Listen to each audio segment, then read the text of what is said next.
구독자의 취향에 따라 재생 속도를 변경하면 더 유용하게 동영상을 시청할 수 있습니다. 이 영상은 성경을 매일 한 장씩 읽는 효과가 있고 궁금한 부분을 해소할 수 있으며 맥락을 이해하는 데 도움이 될 것입니다. 창세기 18장의 키워드는 새 천사, 사라의 웃음, 소돔 멸망예고, 아브라함 중보기도, 의인 10명 등이며 핵심 성경 구절은 창세기 18장 14절이다. 창세기 18장 14절, 주에게 너무 어려운 일이 있느냐? 생명의 때를 따라 내가 정한 때에 내게 돌아오리니 사라에게 한 아들이 있으리라 하시니라. 핵심 주제는 이삭의 출생 약속과 소돔을 위한 중재이며 핵심 주제의 배경이 되는 주요 맥락은 다음과 같이 나눌 수 있다. 아브라함에게 나타난 새 천사와 하나님의 약속. 아브라함의 중재와 소돔을 위한 간구. 1. 아브라함에게 나타난 새 천사와 하나님의 약속. 창세기 18장 1절부터 15절. 주께서 마므레 평야에서 아브라함에게 나타나시니라. 날이 더울 때에 그가 장막 문에 앉았다가 눈을 들어 바라보니 보라 세 남자가 자기 곁에 서 있으므로 그가 그들을 보고 곧 장막 문에서 달려나가 그들을 맞이하며 몸을 땅으로 굽히고 이르되 내 주여 이제 내가 주의 눈앞에서 은총을 입었으면 원하건대 주의 종을 떠나 지나가지 마시고 원하건대 내가 물을 조금 가져오게 하소서. 또 당신들의 발을 씻고 나무 밑에서 쉬소서. 내가 빵 한 조각을 가져오리니 당신들의 마음을 편안하게 한 뒤에 지나가소서. 이런 까닭에 당신들이 당신들의 종에게 오셨나이다. 하매 그들이 이르되 내가 말한 대로 그리하라 하니라. 아브라함이 급히 장막으로 들어가 사라에게 이르러 말하되 고운 가루 3세알을 속히 준비하고 반죽을 해서 화덕에 납작한 빵을 구우라 하고 아브라함이 또 소떼로 달려가 연하고 좋은 송아지를 취해 젊은이에게 주니 그가 급히 요리하니라. 아브라함이 버터와 우유와 젊은이가 요리한 송아지를 가져다가 그들 앞에 차려 놓고 나무 밑에 있던 그들 곁에 섬에 그들이 먹으니라. 그들이 아브라함에게 이르되 내 아내 사라가 어디 있느냐? 하니 그가 이르되 보소서 장막에 있나이다 하매 그분께서 이르시되 생명의 때를 따라 내가 확실히 내게 돌아오리니 보라 내 아내 사라에게 한 아들이 있으리란 하시니라. 사라가 그의 뒤에 있던 장막 문에서 그것을 들었더라. 이제 아브라함과 사라는 나이 많아 연로하고 또 사라에게는 여인들의 관례에 따른 것이 멈추었더라. 그러므로 사라가 속으로 웃으며 이르되 내가 늙었고 내 주도 늙었은즉 내게 즐거움이 있으리요? 하매 주께서 아브라함에게 이르시되 어찌하여 사라가 웃으며 이르기를 내가 늙었거늘 정말로 아이를 낳으리요 하느냐? 주에게 너무 어려운 일이 있느냐? 생명의 때를 따라 내가 정한 때에 내게 돌아오리니 사라에게 한 아들이 있으리라 하시니라. 그때에 사라가 두려워서 부인하여 이르되 내가 웃지 아니하였나이다 하니 그분께서 이르시되 아니라 내가 웃었느니라 하시니라. 아브라함이 마므레의 상수리 나무 근처에서 장막에 있을 때 새 천사가 아브라함에게 나타난다. 아브라함은 그들을 정중히 대접하며 그들 중 하나가 사라가 아들을 낳을 것이라는 하나님의 약속을 다시 확증한다. 사라는 속으로 웃지만 하나님께서는 아무 일도 불가능하지 않다고 선언하신다. 새 천사는 하나님의 임재와 계획을 전달하는 사자로 아브라함의 믿음과 환대를 시험한다. 아브라함과 사라는 믿음 속에서도 약속의 실현 가능성에 의문을 품지만 하나님은 전능하심을 드러내신다. 이삭의 출생 예고는 아브라함 언약의 구체적인 성취를 의미한다. 이제 당시 중동 지역의 관습에 대하여 살펴보자. 중동의 고대 유목 문화는 환대의 문화를 매우 중요하게 여겼다. 낯선 이를 환대하는 것은 단순한 예의가 아니라 도덕적 의무이자 명예로운 일이었다. 특히 사막과 같은 환경에서는 여행자에게 물과 쉼터를 제공하는 것이 생명을 살리는 일이었다. 손 씻기는 단순한 위생이 아니라 손님을 존중하는 의식이었고, 그늘과 빵 제공 역시 극진한 대접의 표현이었다. 또한 아브라함이 직접 달려가서 절하고 겸손하게 요청하는 자세는 고대 근동 사회에서 손님을 상전처럼 대하는 태도를 보여주는 전형적 사례이다. 여기서 문화의 의미는 컬처가 아니고 하스퍼텔러티이다.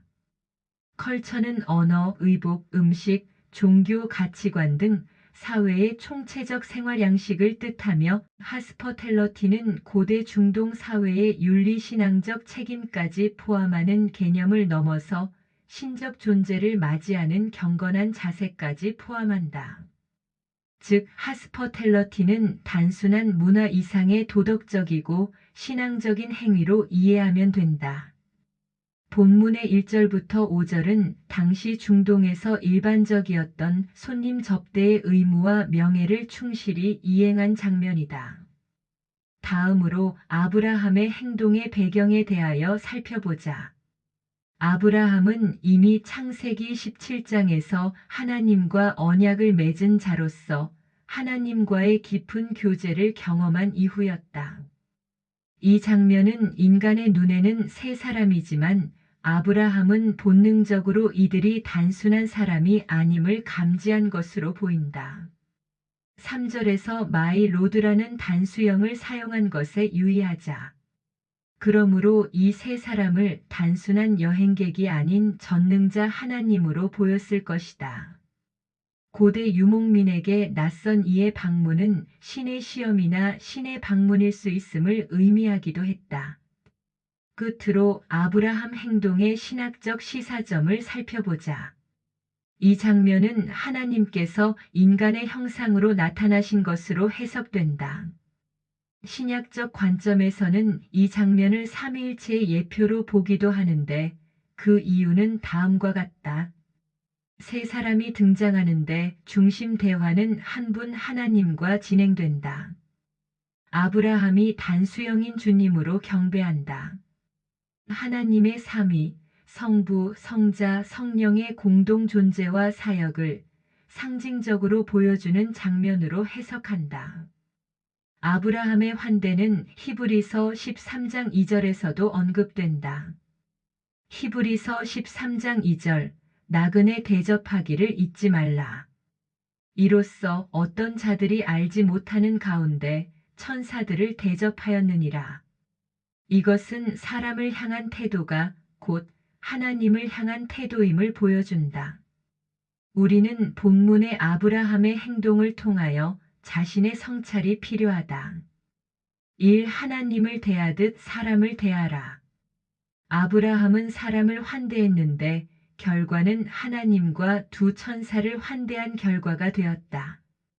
이 작은 행동 속에 큰 신앙이 있다는 겸손의 실천이 중요하다. 아브라함은 99세의 장막 주인이었지만 그는 손님 앞에 직접 달려나가 몸을 굽히고 섬기는 태도를 취했다. 오늘날 우리가 누군가에게 먼저 다가가고 낮아지고 손을 내미는 그 행위 자체가 신앙의 표현이다. 삶 하루의 평범한 순간에도 주님은 오신다. 아브라함은 한낮의 더위 속 평범한 장막 입구에 앉아 있다가 하나님을 맞이하게 된다. 우리도 일상의 바쁨, 피로, 단조로운 반복 속에서도 하나님의 방문을 기대하는 마음을 가질 필요가 있다. 이 아브라함의 중재와 소돔을 위한 간구. 창세기 18장 16절부터 33절. 그 남자들은 거기서 일어나 소돔을 바라보았고 아브라함은 그들을 배웅하러 그들과 함께 갔더라. 주께서 이르시되 내가 행하는 그 일을 아브라함에게 숨기리요? 내가 보건대 아브라함은 분명히 크고 강력한 종족이 되며 땅의 모든 종족들이 그 안에서 복을 받으리니 이는 내가 그를 알기 때문이라.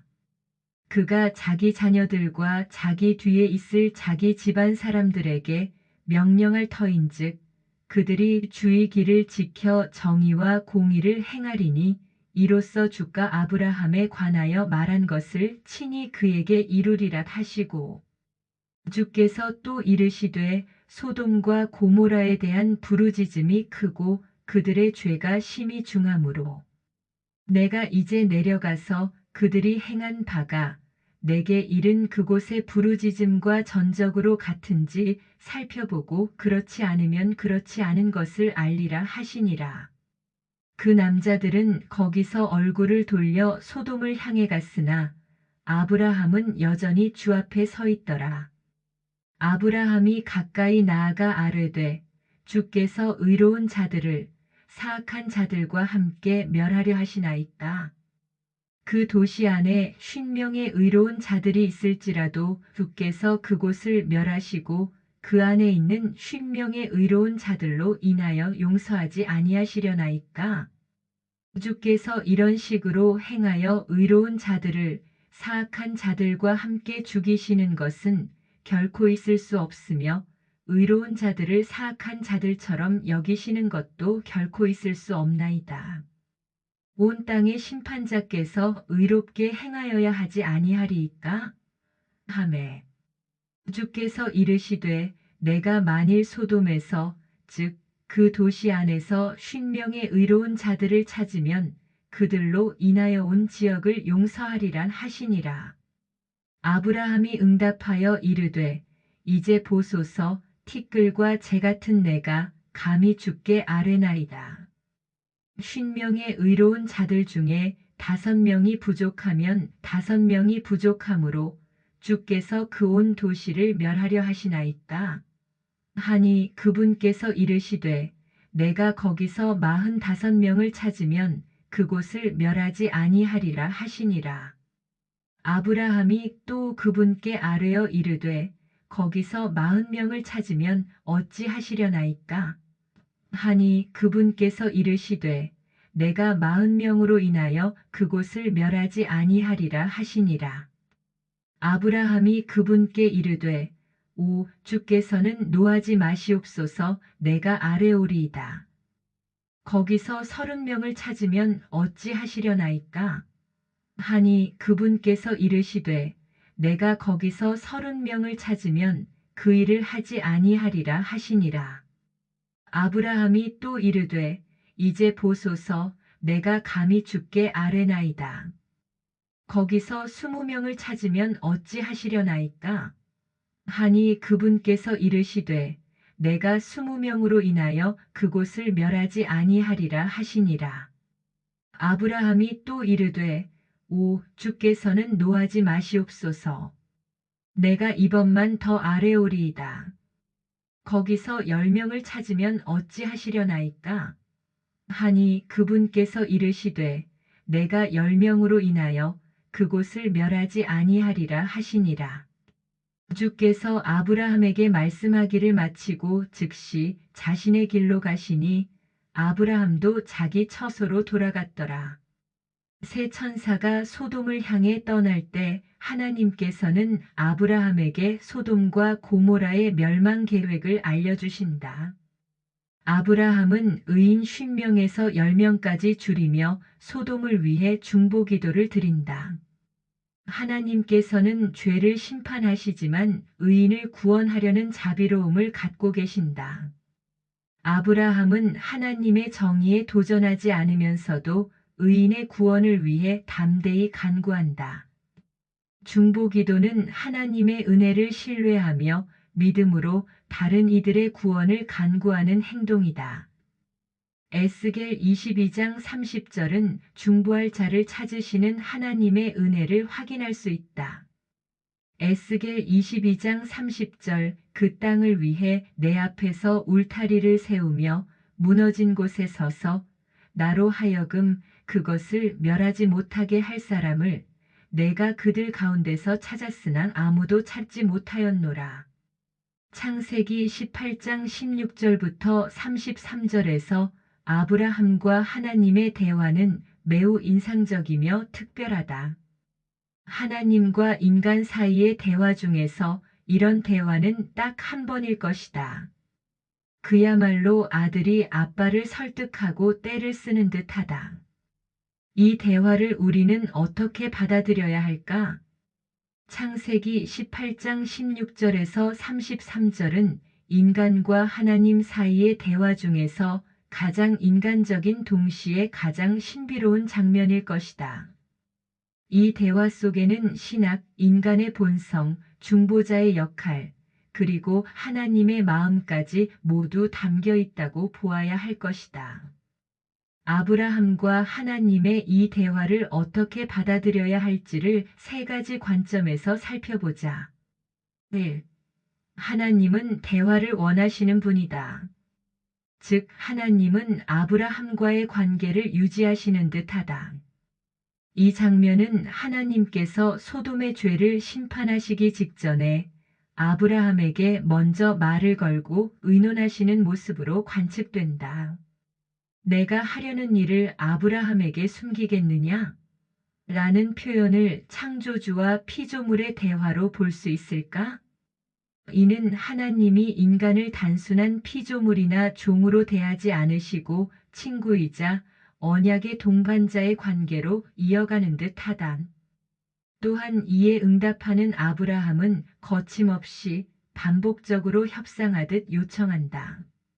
협상이 불리하다고 생각되면 가감없이 수정하면서 재요청하는 이런 담대한 대화는 성경의 어느 부분에서 찾아볼 수 있을까?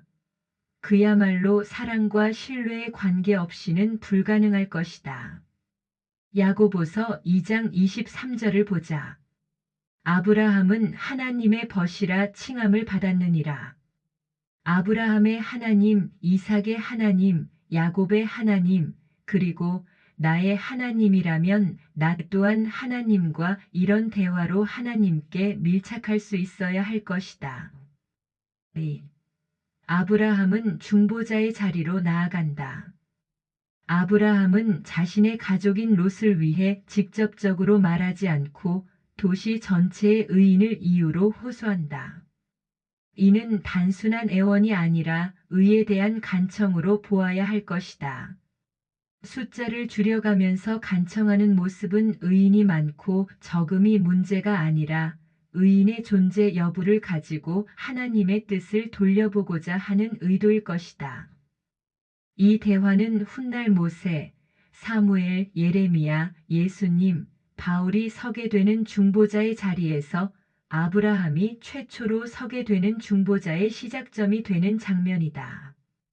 반복적으로 의인 50명, 45명, 40명, 10명까지 낮추며 하나님의 자비를 호소하는 모습은 마치 어린아이가 아버지를 설득하듯 간절하다. 에스겔 22장 30절에서 하나님께서 나에게 하시는 말씀을 들어야 할 것이다. 하나님께서는 중보자를 찾고 계신다. 내가 그들을 위하여 성을 막아서서 나의 앞에 서서 중보할 사람을 그들 가운데서 찾았으나 3. 의인 하나로 말미암아 많은 이가 산다. 이 장면은 아브라함과 하나님 사이의 협상이 아니라 복음의 씨앗을 심고 있다. 하나님은 도시 전체가 악해도 한 명의 의인으로 인해 멸하지 않기를 원하시는 분이시다. 이 장면이 신약에서는 의인 예수 그리스도 한 분으로 말미암아 온 인류를 구원하시는 복음의 모델이 된다. 로마서 5장 18절을 보자. 그러므로 한 사람의 범죄로 말미암아 심판이 모든 사람에게 임하여 정죄에 이른 것 같이 한 사람의 의로 말미암아 거저 주시는 선물이 모든 사람에게 임하여 생명의 칭의에 이르렀나니. 아브라함의 질문은 예수님 안에서 응답되었고 오늘 우리는 그 의인 덕분에 살아가고 있다. 우리는 자신도 모르게 하나님을 전지전능하신 분으로만 대할 때가 많다. 아브라함처럼 친숙한 관계를 유지하려면 어떻게 하면 좋을까? 아브라함처럼 그리고 예수님이 가르쳐 주신 아바 아버지와 같은 관계를 유지하려면 단순한 결단이 아니란 훈련과 경험을 통해 서서히 내면화되어야 할 것으로 생각된다. 1. 지식의 하나님에서 경험의 하나님으로 전환하는 노력이 필요하다. 지식은 관계의 출발점이며 친밀함은 경험에서 생겨난다. 성경 말씀도 단순한 정보가 아니라 하나님과 대화하는 창구로 삼아야 한다. 이 기도를 대화로 바꾸어 보자. 많은 이들이 기도를 요청 목록이나 형식적인 의식으로 여길 때가 많다. 그러나 아브라함처럼 예수님처럼 기도는 아버지와의 대화임을 다시 기억하자. 하루에 단 5분이라도 정해진 기도문 없이 아빠, 나 오늘 이랬어요. 마음이 이래요 하고 아무 말이라도 꺼내보자. 부끄러움이 아닌 친밀함의 언어로 기도하는 훈련을 반복하자. 3. 죄책감보다 아들의 자리를 기억하자. 우리가 하나님과 거리감을 느끼는 큰 이유는 은밀한 죄책감, 위축감일 것이다. 그러나 하나님은 우리의 약함을 외면하지 않으시며 오히려 그 약함 가운데 찾아오시는 분이시다. 4. 작은 응답을 놓치지 말고 기록하자. 하나님은 큰 기적보다 일상의 작은 동행으로 우리를 이끄신다. 이것을 기억하고 기록하는 습관이 친밀함을 도울 것이다. 믿음이란 하나님과 함께하는 방식이 내 삶의 자연스러운 호흡이 되는 것이다. 그러니 마음이 따라오지 않을 때 낙심하지 말아야 한다. 이 영상은 성경을 매일 한 장씩 읽는 효과가 있고 궁금한 부분을 해소할 수 있으며 맥락을 이해하는 데 도움이 될 것입니다. 아멘. 주 예수여 속히 오시옵소서. 더 널리 알리기 위하여 구독, 좋아요를 부탁드립니다. 감사합니다.